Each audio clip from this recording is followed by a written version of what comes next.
tal? Muy buenas noches, ¿cómo están?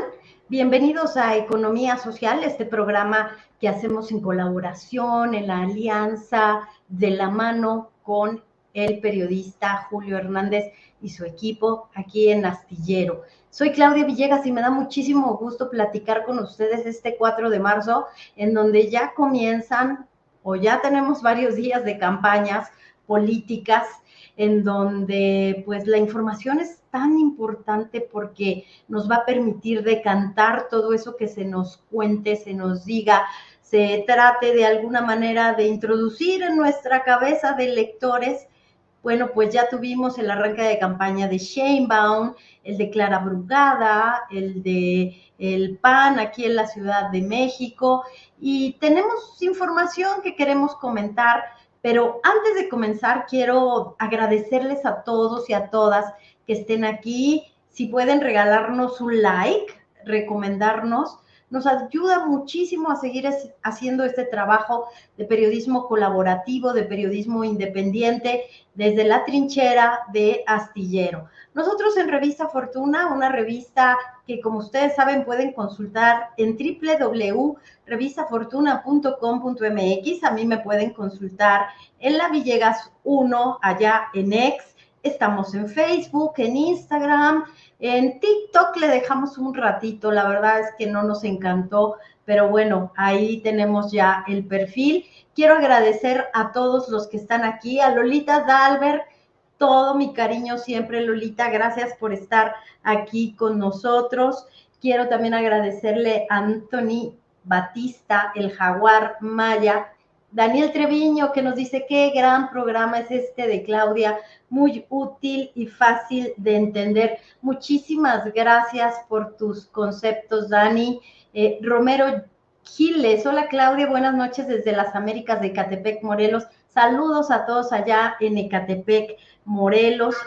A Dirham, gracias por estar con nosotros. Dice, estoy atento a tus análisis y reportajes sobre los contratos de las asociaciones público-privadas. Fíjense que hoy quise platicar con ustedes, solo ustedes y yo, y voy a estar muy pendientes de todos sus comentarios, porque este es un tema que llevo muchos años reporteando. Este fin de semana en la revista Proceso publiqué un reportaje sobre los contratos de los 8 centros de readaptación federales de alta seguridad, los CEFERESOS, y esto me hizo recordar muchísimos esquemas de participación público y privada, pero ya más adelante les contaré de qué les propongo que sea la conversación. Pero antes de comenzar, quiero comentarles que hoy el peso, el superpeso, el megapeso, el peso mexicano cerró en niveles de 16.95 unidades por dólar, no visto desde el 15 de enero. ¿Y qué ha pasado con el superpeso? Arrancan las campañas, toman posiciones los inversionistas, se espera un ajuste de tasas de interés desde la Reserva Federal y como nos cuenta mi querida amiga María Luisa Aguilar, editora de finanzas en Revista Fortuna y de la sección Comunidad Fortuna, bueno, pues los inversionistas, como nos explicó cuando iniciamos este programa el subgobernador Jonathan Heath, siguen considerando que el peso mexicano es la mejor divisa para tomar posiciones. Siguen viendo el peso mexicano como un activo, incluso, fíjense lo que es la vida, mucho más sólido que el dólar. Entonces, viene posible ajuste de tasas de interés. Yo también creo que hay un efecto que tiene que ver con la situación en la coyuntura social, política del país. Los inversionistas, como ya les habíamos comentado aquí en Economía Social, un programa que hacemos desde la revista Fortuna, pues ya habíamos platicado con analistas de Citi, platicamos la semana pasada con académicos de la Universidad Iberoamericana y pues nos confirmaron que los inversionistas están realmente esperando una elección pues ya con un triunfo descartado. No quiero decir quién para que no se me acuse de parcial, pero ellos ya ven que esta diferencia que se tiene en las encuestas entre Claudia Sheinbaum y Xóchitl Gálvez, y claro, también tener al señor Maines en la boleta, pero ellos casi ven que habrá pues una decisión hacia la continuidad del modelo económico. Y eso les gusta porque hasta el momento no hemos tenido esos grandes bandazos, esas nacionalizaciones, y cuando se ha comprado una empresa, como en el caso de la exportadora de sal allá en Guerrero Negro, Baja California, se ha pagado peso sobre peso. Hoy el presidente López Obrador, que verán que este es un tema que se va a decantar en los próximos días, dijo que con los recursos del fondo minero, que en 2017 tenían poquito más de 3,000 millones de pesos, se pagó la participación de la japonesa Mitsubishi en exportadora de sal. 1,500 millones de pesos se pagaron constantes y sonantes porque Mitsubishi saliera de exportadora de sal, después de que aquí les informamos que se habían perdido la oportunidad de vender sal en el mercado a precios de mercado. Bueno, pues se habían perdido poco más de 150,000 millones de pesos. Hoy el presidente López Obrador, en la conferencia matutina, develó que habían sido los recursos del fondo minero. Y como les digo, este va a ser un asunto de mucha controversia con las empresas mineras, porque justo el día que Otis tocó tierra en Acapulco, había un gran cónclave de la Cámara Minera del país, en donde uno de los puntos era pedir y cerrar filas para que se restituyera rumbo a la aprobación del presupuesto de egresos de la Federación 2024 el fondo minero. Ya no pudieron seguir con su cabildeo, pero ellos aseguraban, junto con organizaciones como Fundar, por ejemplo, que ese fondo minero se tenía que restituir porque servía para mitigar los impactos de la industria minera del país. Bueno, la industria extranjera que opera en el país, hay que decirlo, canadienses, estadounidenses, y eso estaba en el estira y afloje. El presidente López Obrador decidió, junto con la secretaria de Economía, Raquel Buenrostro, hacer uso de esos recursos, poco más de 1,500 millones de pesos, y bueno, pues ahí tienen ustedes la historia de que se compra exportadora de sal con recursos que los mineros querían que se regresara a pagar sus programas de mitigación social. ¿Qué pasa cuando tienen que mitigar a una comunidad por una operación de una mina de cielo abierto, cuando tienen algún tema con la comunidad que no los deja seguir trabajando? Bueno, pues echaban mano de las aportaciones que se realizaban a través de un fideicomiso. Y bueno, todo esto se convertirá seguramente en un punto de controversia.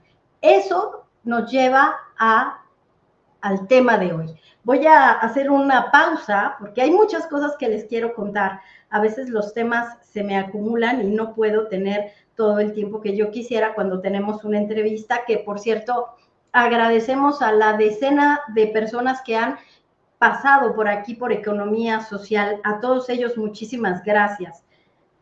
Claudia, eres precisamente además muy respetuosa con los personajes que citas. Siempre trato de ser respetuosa porque miren, aunque a veces los empresarios no quieran darte una entrevista, aunque a veces tengamos diferencias desde la posición ideológica, yo soy de esas personas que piensan que lo cortés no quita lo valiente, que tenemos que ser respetuosos, que tenemos que hablarnos con mucha educación, no tenemos por qué gritar. Creo que a mí me ha tocado incluso que hay personas que saben claramente que voy a preguntarles algo incómodo y me responden con mucha educación.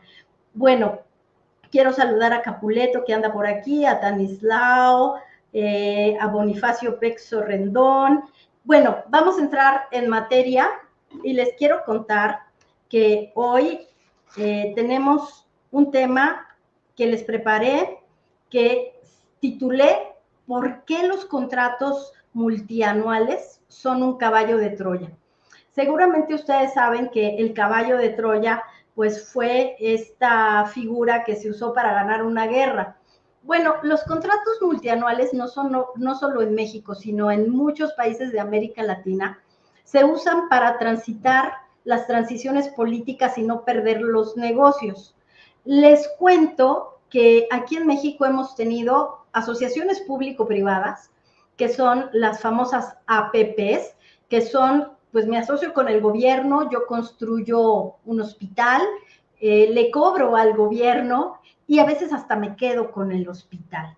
¿Qué gana el gobierno? Bueno, pues que no invierte ese año y que puede destinar recursos para otros objetivos mucho más urgentes, ¿no? Si no es construir un hospital, que en mi opinión no debería de ser, bueno, pues que sea invertir en educación, invertir en qué les gusta, en seguridad, pero bueno, el punto es que ahora que estamos inmersos en este momento electoral, cuando las campañas políticas nos ofrecen información invaluable que los periodistas recuperamos para ustedes y tratamos de traducirles y tratamos de traerles un poquito más digeridas, son esos planes de quienes aspiran a administrar. Fíjense que este enfoque es bien interesante. Ellos no aspiran solamente a ser funcionarios públicos. Lo que debemos reconocerles es que aspiran a administrar el dinero público, quieren el dinero. Y entonces, más allá de nuestras simpatías o nuestras fobias, como electores debemos mirar el pasado y el presente, porque ahora sabemos que estos contratos están aquí, porque la relación entre el poder político y el poder económico es clave en las elecciones. Así que, amigos y amigas, durante los próximos 90 días, aquí en Economía Social, vamos a estar trayendo, después de la cobertura, estuvimos, por cierto, en el arranque de campaña de la doctora Claudia Sheinbaum. Si me ven un poquito rosadita es porque estuvimos casi 4 horas en el sol, no nos llevamos una gorra, pero fue realmente, ¿por qué estuvimos ahí cuando nosotros, pues normalmente no cubrimos temas políticos?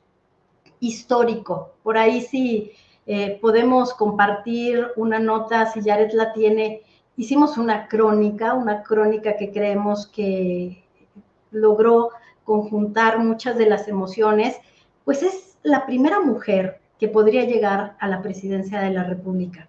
Ella o Xochitl, pero será una mujer. Entonces, la cita en el Zócalo era realmente histórica para nosotros en la revista Fortuna. Ahí estuvo también el equipo de Julio Hernández, Alex, Luis. Y bueno, la pregunta que nos hacíamos ahí en el templete donde estuvimos tomando el sol es cómo van a cumplir esas 100 promesas, esos 100 puntos. ¿Cómo va a cumplir Xochitl Gálvez todo lo que está diciendo? Pero hay de promesas a promesas, no sé si ustedes están de acuerdo, porque hay que recordar que el presupuesto de egresos de la Federación, como también el Producto Interno Bruto, realmente son finitos, no son eternos, no son inacabables.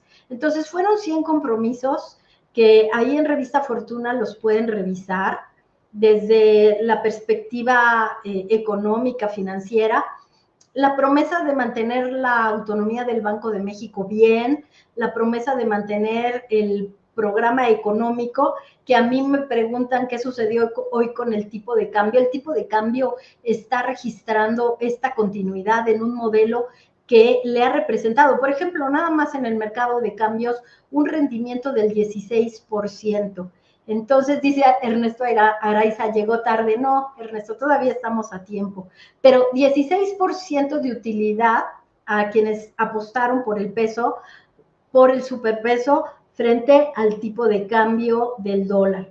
Bueno, lo que les decía es que el presupuesto de egresos pues es finito y que debe estar dedicado a cumplir las necesidades, a cubrir las necesidades de toda la población, ¿no? Entonces, agua, transporte, seguridad, salud. Y necesitamos saber exactamente cómo se pagará. Ahora la gran crítica, y si ustedes van a las redes sociales verán cómo están saliendo estudios actuariales de que no es posible cumplir las promesas de campaña de más apoyo para la población que no tiene pensión, pero la que tiene no importa, pensión universal desde los 57 años.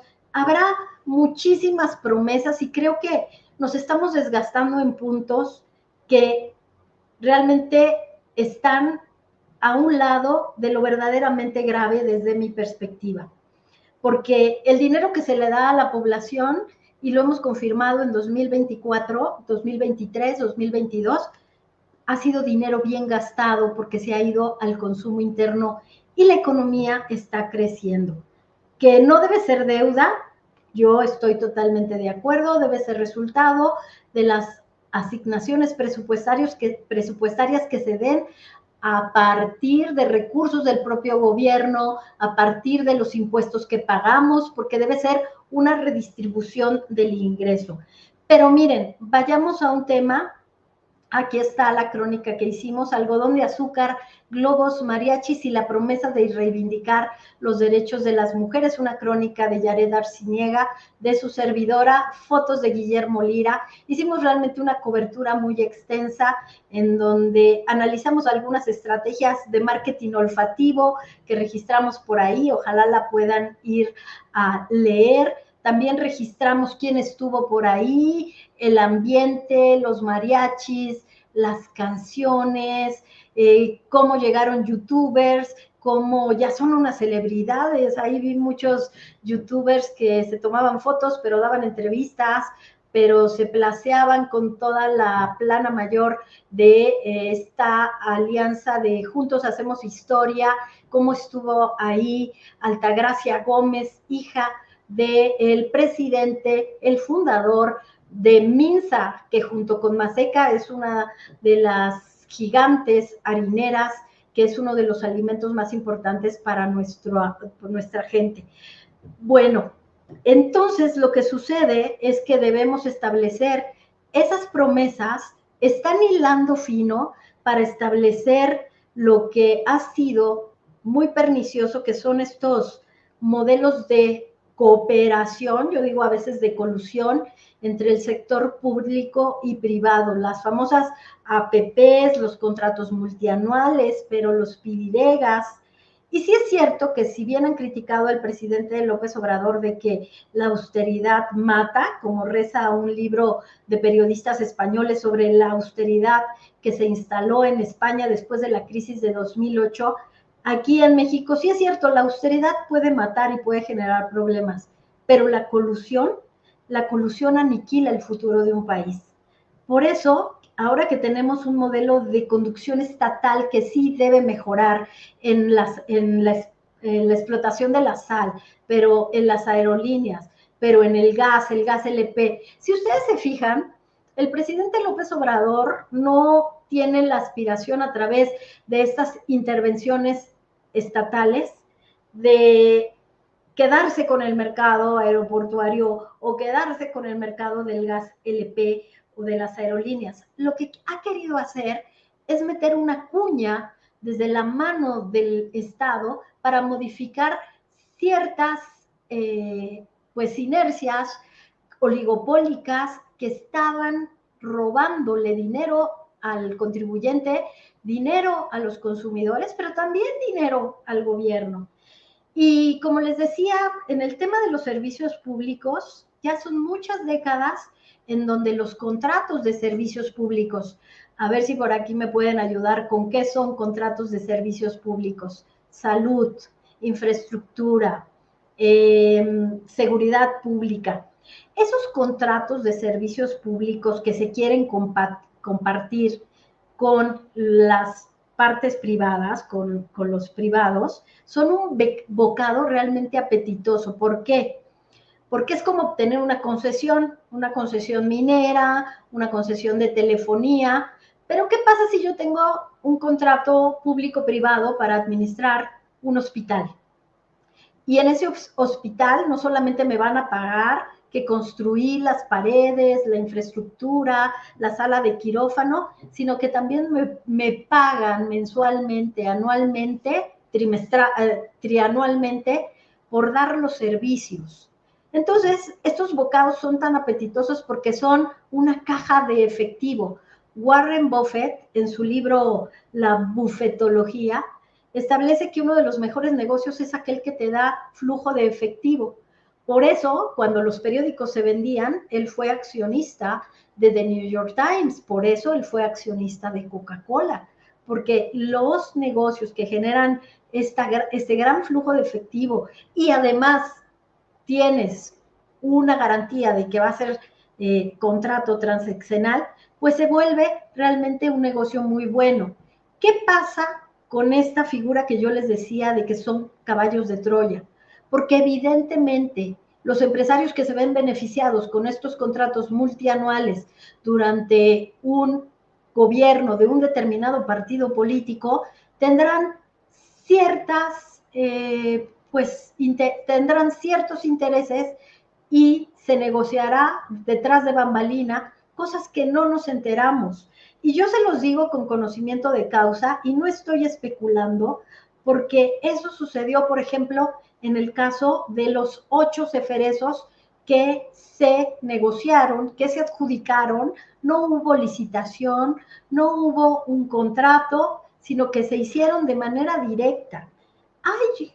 En la revista Proceso publicamos un texto en el que recuperamos un estudio de la Auditoría Superior de la Federación, en donde la auditoría descubre o revela en una de estas auditorías de gestión que no hubo un análisis costo-beneficio, que hubo un sobrecosto del 30%, que se buscaba que fueran 13 ceferezos, pero al final pues solo fueron 8. Y entonces ahora, por eso nos salta tanto que en campaña la candidata del PAN, del PRI, del PRD, que impulsaron estos contratos multianuales, también comience a deslizar la idea de que se necesitan nuevas megacárceles.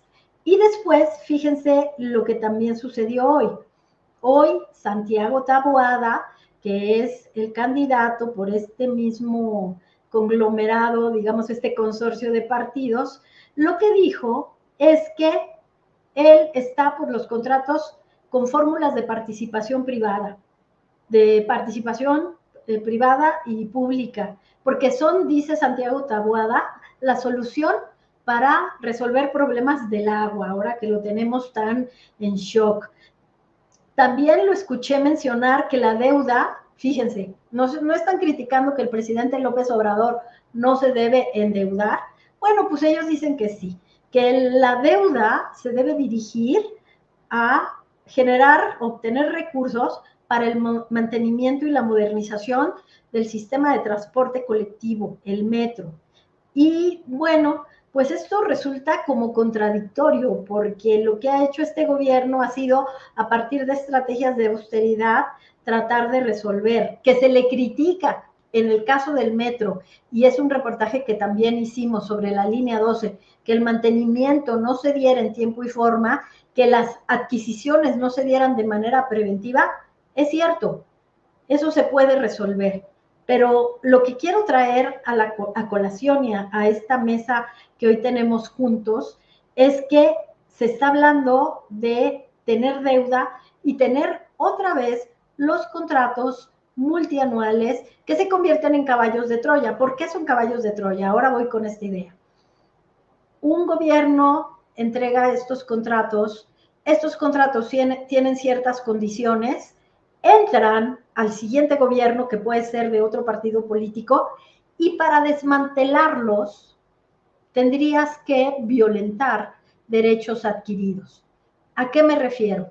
Son contratos firmados, son contratos legalmente establecidos, como en el caso de los gasoductos, había la amenaza clara y contundente, o la advertencia, si quieren lo ponemos en términos positivos, de que tú desconoces este contrato que firmaste con Sempra, pero que firmaste con Carso, con Ideal, y vamos a ir a los tribunales.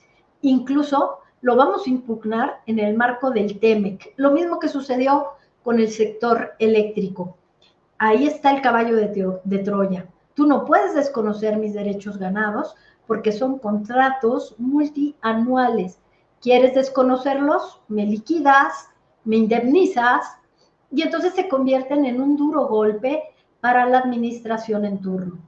No solamente es cuestión de dinero, sino también era otro caballo de Troya. ¿Quieres desconocer este contrato que se firmó con García Luna en el gobierno de Felipe Calderón, cuando estaba el secretario de Hacienda Ernesto no me acuerdo del apellido, ahora se los digo, se me olvidó de pronto, a ver si me ayudan por ahí. Entonces, ¿quieres desconocerlos? Entonces me tienes que indemnizar y voy a decir que es una expropiación. Y entonces eso genera una muy mala percepción en estos inversionistas que hoy llevaron al peso a niveles históricamente fuertes. Es a lo que me refiero con estos contratos públicos y privados. Y voy a hacer una pequeña pausa por acá para ver si tienen algunas preguntas. Cordero, exacto, Ernesto Cordero. Ernesto Cordero, que por cierto se comentaba ya en la Secretaría de Hacienda, ¿ustedes qué opinan? De que él nunca conoció los 8 contratos multianuales que se firmaron a instancias de Genaro García Luna. Imagínense esto. Los neoliberales, dice Abuela Records, los neoliberales que auguraban que AMLO endeudaría al país buscan contratar deuda. Exacto. De acuerdo con la ley de APPs y su reglamento, el primer estudio que debió elaborarse y presentarse ante la CHCP era el estudio socioeconómico. Exacto, Dirham. Pues no, no se hizo. Y la Auditoría Superior de la Federación llamó la atención sobre ese asunto. ¿Por qué se hicieron de manera, se adjudicaron de manera directa? ¿Con qué criterios se estableció el monto por persona privada de la libertad? Dice Israel Castañeda, si no lo notas es porque no quieres, porque tu deseo de creer en todo es diferente. Bueno, Israel, ¿es buena la intervención del Estado? Mira, precisamente Miguel Castro, eso es algo de lo que yo les preparé hoy. ¿En qué casos sí se justifica la participación privada? Vamos al revés. En el caso de que tengas una obra que para realizarla, para operarla, tengas que distraer recursos de otras áreas prioritarias. Pero lo que ya vimos, la verdad es que se puede generar recursos para todas estas áreas prioritarias y para generar en infraestructura. Claro, ahora dirán que nos faltó dinero para medicamentos. A mí me parece que no fue un tema de dinero. Y aquí me voy a meter a otro reportaje que hicimos sobre lo que había pasado con el grupo Prisa. ¿Qué sucedió con el tema de los medicamentos? Se perdió la autonomía de gestión, porque como es tan complicado y ya lo vimos, y ahí sí hay que darle la razón a los participantes privados, no es nada fácil comprar medicamentos de manera anualizada, tener el dinero, tener la logística. Luego, lo que pasaba, y esto viene, y esto es algo que hay que prever, que dependíamos de las sustancias activas que venían de India, pero de China, que venían para que laboratorios pequeños acá en México las integraran, hicieran los medicamentos. Ahora lo que está pasando en Europa es que no tienen medicamentos porque no hay la suficiente relación con las plantas de India y de China. Es muy complicado el mercado de los medicamentos, pero creo que lo que pasó es que precisamente el gobierno, sabiendo que había empresas farmacéuticas vinculadas con gobiernos estatales, municipales de oposición, no quiso continuar con el esquema, que además le quitaba autonomía de gestión y que le iba a quitar una gran cantidad de dinero para sus proyectos insignia. Juan Manuel, si nos haces favor de poner algunas de las notas que preparamos, porque precisamente el titular de la Secretaría de Hacienda, Rogelio Ramírez de la O, que se ha caracterizado por tener muy poquitas entrevistas, muy poquita participación con la prensa, ha hecho muy poquitas declaraciones, pero han sido súper estratégicas. Aquí vemos a Rogelio Ramírez de la O apenas en enero pasado, diciendo que los programas sociales ya alcanzaban a 7 de cada 10 familias, 70% de las familias mexicanas. Y esto fue gracias a que se liberaron recursos de contratos multianuales. También a principios de esta administración, por ahí tenemos otras notas, en donde el secretario de Hacienda dijo que la clave del modelo económico, ahora sabemos humanismo, dice el presidente López Obrador, la clave era precisamente que se separaría el poder económico y político. Muy interesante. Cuando se separa este mensaje de confianza que dio, por ejemplo, en septiembre de 2021, les dice a los empresarios que confíen, que el modelo va bien, pero sí les advierte que habrá separación de los intereses del Estado y de el poder económico. ¿Por qué? Porque así se logró cobrar impuestos, así se logró que el gobierno tuviera recursos para los proyectos de infraestructura. Fue un golpe en dos bandas. Primero, empiezo a desmantelar todos esos contratos que eran, si no eran multianuales los que se tenían, si eran contratos que le daban mucho flujo de efectivo a empresas, no estoy diciendo cuáles, quiero ser muy cautelosa, pero empresas que podrían tener vinculación con fuerzas políticas. Eso sucedió. En el caso, punto y aparte. En el caso, por ejemplo, de los medicamentos, pero en el caso de centrales de mezclas de medicamentos oncológicos, escúchenme esto, que se habían totalmente privatizado, se terminaron los contratos. Y tienes el enojo de los privados porque les cobras impuestos, pero tienes el enojo porque les quitaste los contratos que les daban flujo de efectivo. Bueno, todo esto pasó mientras teníamos estos contratos multianuales, estas asociaciones público-privadas, estos pidiregas que bien administrados, los pidiregas, según me explican, en Pemex y en CFE funcionaron bien. El problema fue cuando no hubo una vigilancia adecuada y en el caso de Pemex, insisto, en el caso de Pemex, porque sé que en CFE funcionaron bien, en la Comisión Federal de Electricidad, en el caso de Pemex los pidiregas se convirtieron en un barril sin fondo, porque también se delegó la gestión de los proyectos de inversión. Les voy a decir que son los pidiregas, proyectos de inversión de infraestructura productiva con registro diferido en el gasto público, los famosos pidiregas. María Bonilla, desde Puebla, ¿cómo estás? Gracias por estar aquí con nosotros.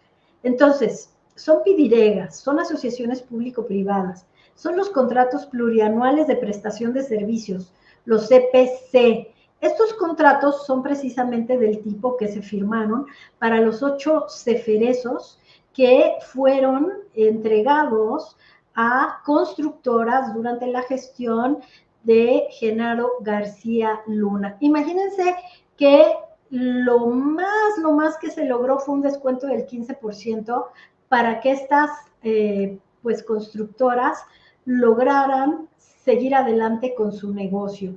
Entonces, lo que les quiero comentar realmente es que no era solamente un problema de dinero, porque lo que vemos es que es un asunto de que las constructoras, cuáles son, por ejemplo, BlackRock, imagínense qué tan bueno será el negocio que ahí está el hermano mayor, BlackRock, qué tan bueno será que está por ahí, pues una empresa de la familia Vázquez Raña, estaba ICA, pero ahora entró México Infrastructure Partners, que ahora está pues gestionando también Iberdrola.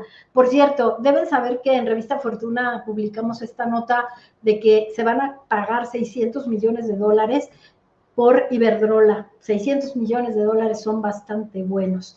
Amigos, pues es lo que yo les quería contar sobre estos contratos. ¿En qué otros sectores ha habido contratos? Hospitales. Hoy el presidente López Obrador, que sí dice que están en una negociación, porque estas asociaciones público-privadas están absorbiendo muchísimo dinero. Entonces, es un asunto que tiene que ver con pues capturar el presupuesto público. En el reportaje del proceso, nosotros también recuperamos algo que dijo el secretario de Hacienda, Rogelio Ramírez de la O.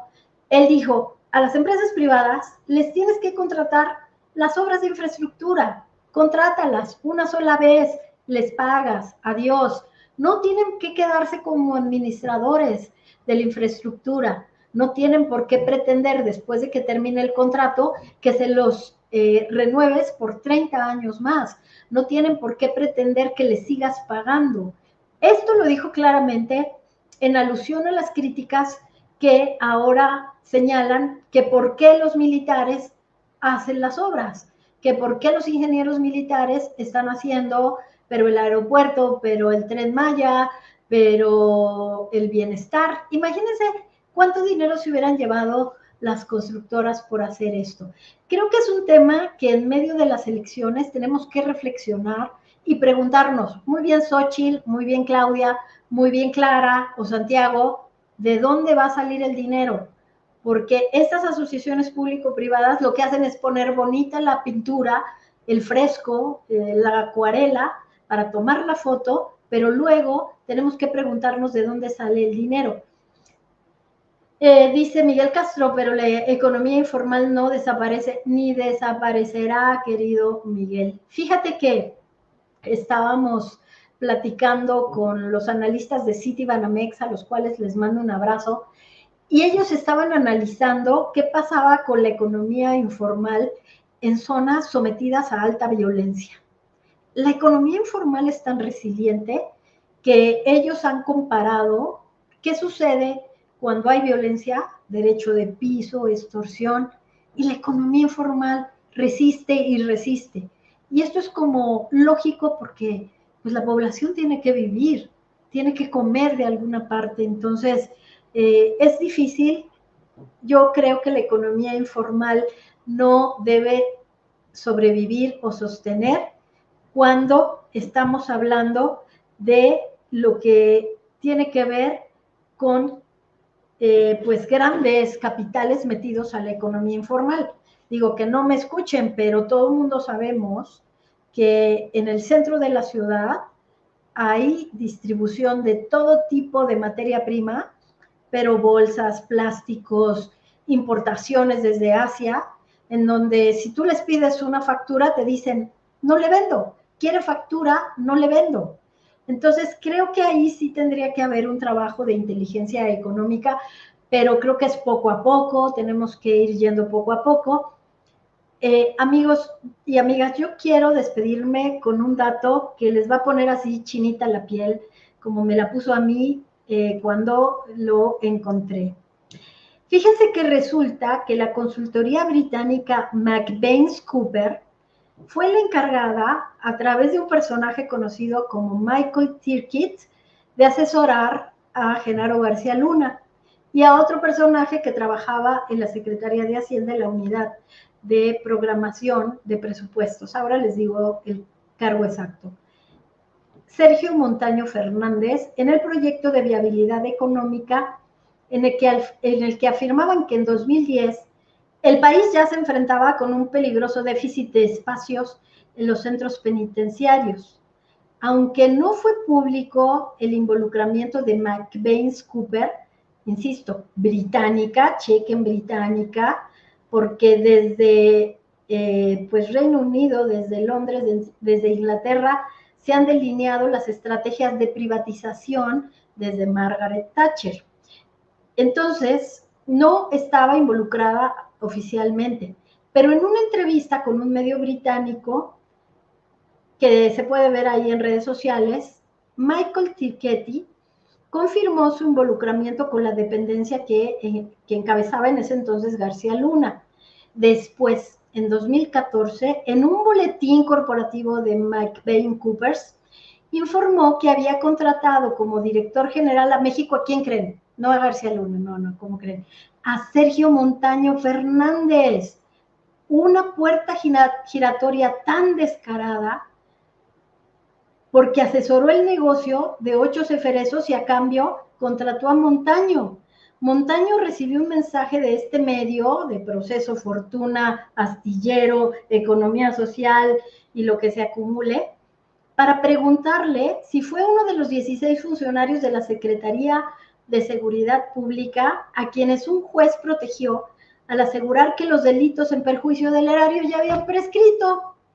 Todo esto ya prescribió después de tanto tiempo. Bueno, les sigo contando.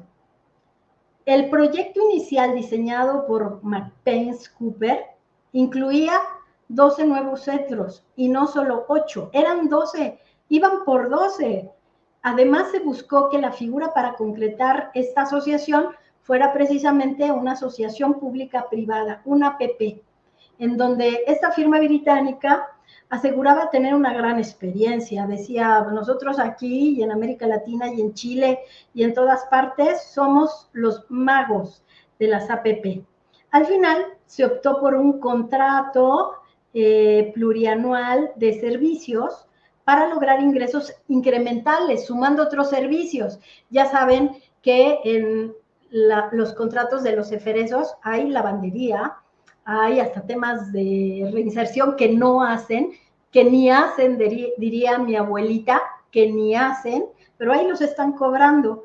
De hecho, les mando un saludo a todos mis amigos del Instituto de Defensoría Pública que me prometieron una entrevista sobre este asunto porque ellos están representando a las personas que han visto menoscabados sus derechos humanos por esto. ¿Por qué? ¿Qué sucedía? Tú tienes un ceferezo que el McBain Coopers asesoró a García Luna para dárselo, no sé, a Carso, si ustedes quieren, a Imbursa, y ese ceferezo se construye en Oaxaca.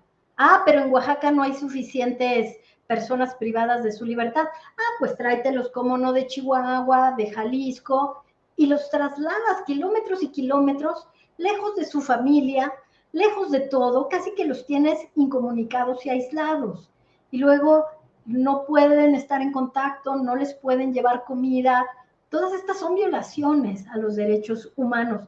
Sí, de las personas privadas de su libertad, pero también de sus familias, que ellos no tienen nada que ver. Todas estas irregularidades. Por eso yo les decía que no era solamente un tema de dinero, que qué bueno que los 15% de descuento y ese dinero sirvió para otras cosas, pero no es un tema de dinero, es un tema de exigirle a estas empresas que hagan bien su trabajo si ya están cobrando, que no solamente sean un caballo de Troya. Entonces, para lograr estos ingresos incrementales, la Secretaría de Seguridad Pública, por cierto, Rosa Isela tuvo que renegociar todo esto y ella sí tenía muchas ganas de revocar, pero bueno, es un asunto también político, como diría The New York Times. También argumentó que el gobierno de Estados Unidos, a través del Plan Mérida, estaría atento a la transición del sistema penitenciario del país apuntalada por estos contratos. Ahora nos enteramos que los famosos contratos también serían parte del desaparecido Plan Mérida. Bueno, los eferesos que operan son estados de Sonora, Guanajuato, Oaxaca, Durango, Chiapas, Morelos y Coahuila. Está BlackRock, está la familia Vázquez Raña, está Carlos Slim y estaba ICA, pero como les decíamos, salió porque México Infrastructure Partners entra al quite, le compra la participación, ICA obtiene recursos líquidos y puede salir a trabajar en el Tren Maya. Un bonito arreglo. Pues fíjense que estos son los temas que yo quería platicar con ustedes.